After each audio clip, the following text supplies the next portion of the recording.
నమస్తే అండి, welcome to ముచ్చటైన మాట. మరి ఈరోజు ముచ్చట ఏంటి అంటే, మనం గరిక పూస ఎందుకు గ్రహణ కాలంలో యూజ్ చేస్తామనేది మనం ఆల్రెడీ ముందు వీడియోలో చెప్పుకున్నాం. అయితే దీనికి ఒక చిన్న కథ చెప్తాను మీకు. పూర్వం అవలాసురుడు అనే రాక్షసుడు అగ్ని పుట్టించి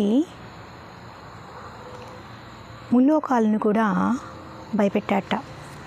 ఆ వేడికి తట్టుకోలేక దేవతలందరూ మన విఘ్నేశ్వరుడి దగ్గరికి వచ్చి, ఇలాగ అవలాసుడు అనే రాక్షసుడు అగ్ని పుట్టించి మమ్మల్ని అందరినీ ఎంతో క్షోభ పెడుతున్నాడు, మేము ఆ వేడికి మేము తట్టుకోలేకపోతున్నాము అని శరణు కోరారంట.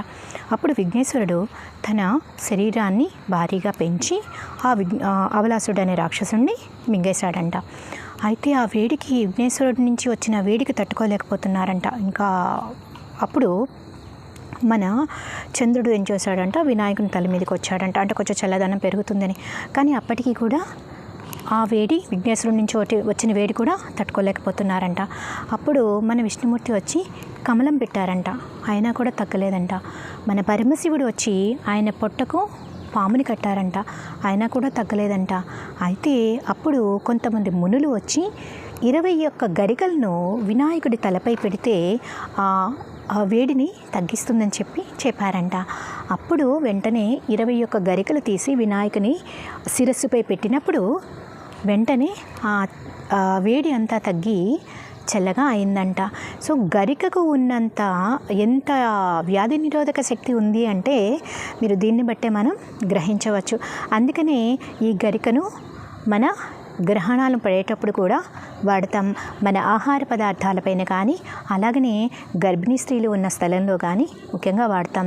సో ఈ గరిక వలన ఏంటి అంటే వ్యాధి నిరోధక శక్తి ఉంటుంది, చెడు ప్రభావాల నుంచి మనం దూరం చేయగలుగుతాము.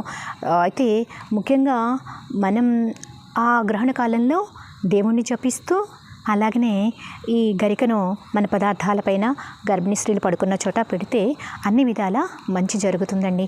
అలాగనే ఈ గ్రహణ కాలంలో నేను ఇంతకుముందు వీడియోలో చెప్పినట్టు నామజపం చేస్తే, దేవుని నామజపం మీ రాసులకు తగ్గట్టు నామజపం చేస్తే అది చాలా, అంటే ఒకంతకు 10,000 ప్రతిఫలాన్ని ఇస్తుంది. సో ఈ వీడియో మీకు నచ్చిందని అనుకుంటున్నాను. అందరూ గరికను వాడండి, క్షేమంగా ఉండండి, ఆ దేవుని ఆశీస్సులు పొందండి. ఎటువంటి చెడు దుష్టశక్తులకి కాకుండా మిమ్మల్ని మీరు కాపాడుకోండి. Thank you. Keep watching. Please subscribe ముచ్చటైన మాట.